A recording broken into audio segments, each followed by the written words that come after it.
let's wake everyone up. Not that any other panels might have put them to sleep, but cool. So, how many people here have used or have heard of HubSpot? Okay. What about Sequoia, the VC firm? Okay, good. So we don't have to explain who you guys are. I do think so. Now that HubSpot's been through the full journey, and Pat, you've worked with a few pretty large tech companies at this point, I'd love for this conversation to focus on a couple of sort of the insights that you both had sitting at different viewpoints in that journey that might provide takeaways to entrepreneurs here who are going to be scaling up their businesses or thinking about the long-term strategy. And I think probably the most interesting thing that I heard backstage and beforehand that I'd love to jump right into was the notion of short-term thinking for a founder versus long-term thinking. And it seems like there were a couple critical moments in decision-making with HubSpot where you had to sort of make a priority or make a sales choice, actually, that might have had different outcomes from the short term versus the long term. So I'd love to kind of hear a bit about how you guys were thinking about that with HubSpot, and then Pat, you could talk a bit about the investors' sort of standpoint after that. So Brian, can we start with you? Sure. Let's see. I guess the first thought about short-term and long-term is one of the reasons you partner with Sequoia is they've been in the business for a long term. They've seen a lot, and they have a very long-term view of things. They're not pressured by their investors to flip the company, so your incentives are very well aligned if you're thinking over the long term. And one of the first calls we made inside of HubSpot that I think turned out to be maybe our best call was we started in a marketing software company, and we were selling in small, medium-sized businesses, helping small companies grow into big companies. And the conventional wisdom is go into the enterprise. You start in a small and medium business, you move into medium, you move into the enterprise, you build an enterprise sales force. That's just how you do it. That's how everyone does it. Well, we didn't want to do that. We didn't want to spend our whole lives selling to CIOs. We thought the internet disproportionately benefited little guys relative to big guys. So we said, we're going to start with SMB, and we're going to start marketing, and then we moved into CRM and sales, and now we're moving into service and built more of a platform for small and medium business. That was a very unpopular decision with some of our board members. In fact, some of them violently disagreed with it. But I think it turned out to be the right call. You'd have to be patient to work your way through it. There's not a conventional playbook on how to execute it. But that was one long-term bet that was a winner for us. So Pat, since it worked out, be honest with us. When you're looking at the business first, did you think, okay, inevitably this is going to be an enterprise play, they will move up the funnel to those really big customers, or what were you thinking kind of as you first go deep on HubSpot? So their passion for SMBs was evident from time zero, and that was one of the things that was very attractive to us about the investment, is because it felt like there was a real mission behind the company and helping to enable the unsung heroes of the business world, which actually employed more Americans than anybody else. So we shared their passion for the SMB, but when you looked at the data was very clear that the economics were better if you went a little bit up market. And so there was a balancing act around, okay, well, short term, if we invest $1 in the machine and we invest that dollar a little bit up market, it's going to produce a better return. But long term, that may not be the best decision because all of our competitors see the same thing. And all of them are going to start heading up. And if we just hunker down and continue to serve that customer base who we love anyway, at some point we could actually become the default. And so I think the tension was between short term, we knew the economics were better up market, but long term we had a chance to become the default, at which point customers no longer say, which product should I choose? They just say, well, why wouldn't I use HubSpot? Yeah. One other thing I would say about short term and long term, like people wonder, what the heck does the CEO do all day? At 2,200 employees, they're doing a lot of work. What the heck do you do all day? And the truth is, not much. But the one thing you do is you're a decision maker. Like, decisions end up on your desk. And the hard ones do. None of the easy ones end up on your desk, and the hard ones. And almost all the decisions, if you strip out all the words in the memo you got or the presentation you got, is, should we make the short-term bet or the long-term bet? Almost every one of them you can kind of boil down to that. And one of the things about HubSpot, as founders, we wanted to swing for the fences. We wanted to build a big, sustainable, publicly traded company that our grandkids would be proud that their grandfathers had started.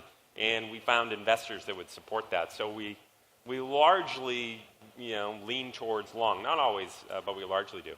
What we find when we make a lot of short-term decisions, just like with technology, you have tech debt. You make short-term technology decisions. You have tech debt. You have to clean it up and refactor your code. You get decision debt. When you make a lot of short-term decisions, you have to go in and clean all this crud out that you rush the project to market. Your IT guys glued a bunch of stuff together. And so balancing that long-term versus short-term is a key part of the road from going from a little tiny startup to a big scale-up someday and getting that balance right. Well, Pat, I'd love your thought on sort of how a company doesn't basically bankrupt themselves either in terms of their time or their capital by focusing only on the long term. Because I can imagine that part of the enticement of short-term thinking is you need to execute from month to month. You have payroll to hit, you have metrics that will open up new funding rounds for you or maybe get profitable. So I feel like for some people in the room, they might hear, long-term thinking is the right way to go, and they're like, well, that sounds like a luxury. So how do you kind of avoid, missing the forest for the trees there? So your opening statement, that there's this intuitive or seductive belief that if you make the right short-term decisions, that will aggregate up to the right long-term decisions. That's not entirely true, but that is to some extent true. And so as a default, just making the right short-term decisions, or as one of my partners would say, executing the heck out of whatever's right in front of you, that's not a bad way to go. And so if that's 80% of your time or 90% of your time, that's still a pretty good use of time. But the other 10 or 20% is where you want to be extremely paranoid about what the implications for the future might be, and where you want to plant seeds with urgency, nurture those seeds, and give them time to grow into something special. And so like a HubSpot example where I think Brian and Dharmesh really nailed it, and this was in conjunction with Brad Coffey, who's now Chief Strategy Officer at HubSpot. If you're building a marketing product, what is the next thing that you would logically build? Well, it's something for sales. And they spent a long time studying the sales market and realizing that Salesforce is pretty dominant, and there are a lot of companies who've tried to do a full frontal on Salesforce, and the right way to get into sales was not going to be to build something that looked just like Salesforce and then try to shove it into the existing marketing customers, which is kind of the Salesforce playbook. Build something new, shove it into your customers. It was the Oracle playbook before that. Build something new, shove it into your customers. And so they took the time to craft a product that really, really, really resonated and was unique and compelling enough that they didn't actually have to go sell it. Like, it had nice word-of-mouth virality about it, and it took longer to do that and to get it right, but once they got it right, it became the second engine of growth. Brian, I'm curious, when did you guys start thinking at HubSpot about a second product or a second vertical? And in hindsight now, and as an angel investor, what would you advise younger companies about when they need to be thinking long-term in that sense? Yeah. We did it early, so there's like a bell curve of your company that kind of goes like this. What most companies do is get their first product and it's starting to tail off, and then they start building their second product. It's probably too late because you're starved for resources and you don't have the money to invest. So we sort of invested in the second product very early in the cycle. And then when we built it with, of all things in mind, the iPod. Do you guys remember the iPod, ye old iPod? What was brilliant about the iPod is when Apple built the iPod, is we want to build this thing. And we don't want to just sell it to our Mac customers. We want to make it so awesome that it's going to be a magnet that pulls all the darn Microsoft customers over starting to use our products, and then eventually they'll buy a Mac. And that was the challenge we gave the team, is how do we create a whole new product that's a magnet on its own that of course our existing customers will buy, but will be a new channel to market. And so we were quite early. I think people wait too long, and we picked a new go-to-market strategy. Also, we're competing with the behemoth. When you think about Apple, they used to compete with Big Blue. HubSpot, we compete with Little Blue, Salesforce.com, of course. And Salesforce.com is a fantastic company. We have a lot of respect for them. And the angle we saw with them is they have a heavy sort of outside Salesforce. It's a relatively expensive product, very high quality product. We had to come in not only with a better product, with a better go-to-market strategy that was lighter and easier to buy. And so we went with a freemium model for a new product and make it easy for people to use it and then adopt it across our organization. And that has paid off in spades, the fact that we went premium. In fact, I kind of look across all the companies these days, and the companies I really respect, Spotify, Netflix, Amazon, Uber, they're all really selling the same product as their predecessors sell. But the way they sell it is very different. They make it so much easier to consume. They lean hard on the internet, and they hit that easy button hard. And so more and more as I look at companies, it's less about what you're trying to sell, because that's easily commoditized in today's day and age, and more about how you sell that market. And your go-to-market model is your really key differentiator. And that's kind of how we thought about it, and I think Sequoia was super supportive of that.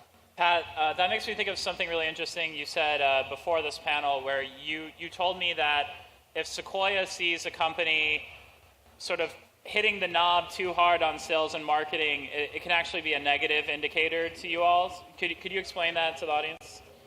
We were talking about we were actually talking very tactically about what income statements look like when companies start to go public, and the ratios that everybody looks at. And one of because Sequoia just had Dropbox, and we've had a few sort of high-profile IPOs recently. We have been fortunate to be in business with some wonderful founders. Yeah.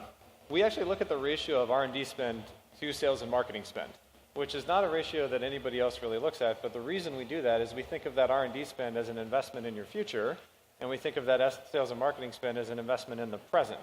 And it's true that for a recurring revenue business, that sales and marketing spend is also an investment in your future. But if you build an incredible product that's going to be hard for other people to replicate, that ends up being the best sales and marketing. Like, nobody is going to convince you to buy a product that is no good. And even if the sales and marketing is terrible, but the product is great, people are going to buy it. And so we actually kind of like seeing a big investment in R&D heading into the IPO or at any point in a company's life. I kind of think of it, and we were talking about it backstage, but I've been in the sales and marketing business for a long, long time. It's changed. You know, the marketing now, it's done by the customers. Your customers are your best marketing channel to market, not your marketing. Your customers, when they're buying, your existing customers who are talking to them are far more credible than your marketing department. The selling, yeah, your sales reps are still selling, of course, but the product, more often than not, is really doing the selling. And so I think of HubSpot, we've really shifted from a company that's sales and marketing driven to really product and customer driven, where that customer is really the best channel pulling the other customers in, and the product is the best sales channel doing the convincing in that freemium model. And I think that's kind of where the world is going. And it's kind of strange for somebody who's a marketing entrepreneur to say that. Yeah, I was going to say, isn't that a little ironic? It's a little ironic. If you look at our P&L over the last couple of years, like, we have hit the gas on R&D because we want to build the product and we want to make it free and enable that product to pull people in and convince them. If you build a brilliant free product, it's like a magnet that pulls customers in and retains them. And I think humans, by the way, this is a model that's good for us because, boy, it's a lot cheaper than hiring a sales rep and a huge marketing team. And it's good for the buyer, the end user, because more and more, I don't think any of us want to talk to a sales rep. You know, we want self-service. We want to use this stuff whenever we want. We want to try it before we buy it. I just think the world is headed that way. Yeah. So HubSpot is one of the large kind of maybe next generation or last generation tech companies in Boston. They're obviously a few older software players that are still pretty big, kind of outside of Boston in the area. Now that you are one of these major employers, and for a while you were one of sort of the hot, high-growth companies in the city, how did you think about culture and how to sort of set up a long-term business from that standpoint as a place that people wanted to not just join as the buzzy company, but then stick around? Yeah, I'd argue we still are. We're growing 40%. So Fair enough. I would use present tense. I skew towards my startups, so okay, you're just too big now. And I just think in 2018, in particular, it's really hard to build a big company these days. Like, there's no more moats. Network effects aren't even a moat anymore. Brand isn't really a moat anymore. Like, it's hard to build a sustainable big company. It is much easier to disrupt someone in today's day and age. The one area that can be a moat, that can be a real competitive advantage, is culture. The long pole in every tent of every software company is hiring high-quality software developers, getting them in your company, getting to be passionate about what you're doing, staying, and getting their friends invited and building products with them. And we compete, every offer for a developer we offer, even though we're in Boston, we compete with, they have an offer letter from Amazon and from Facebook. So it's literally zero unemployment for these software developers. In order to win and create sustainable competitive advantage, one of the only moats you can create is to build a great culture. And I think HubSpot's culture is great. It's a very unique culture. We built it for ourselves. We built a culture that matches our unique personalities. At least someone wrote a book who didn't like the culture, right? Yes. The thing about our culture is it's unique, and like, I'm a big Grateful Dead fan, and when Jerry Garcia, when somebody asked Jerry Garcia at the Grateful Dead, he said, why do some people just love the Grateful Dead? He said, the Grateful Dead, it's like Dr. Pepper. Like 10% of the world loves Dr. Pepper, and 90% of the world hates Dr. Pepper. That's sort of our culture. We built a very modern culture that's like a magnet that pulls in the type of people who like it. But boy, it repels a lot of people, including somebody who wrote a whole book about it. And so the culture is really key. The mission is key too.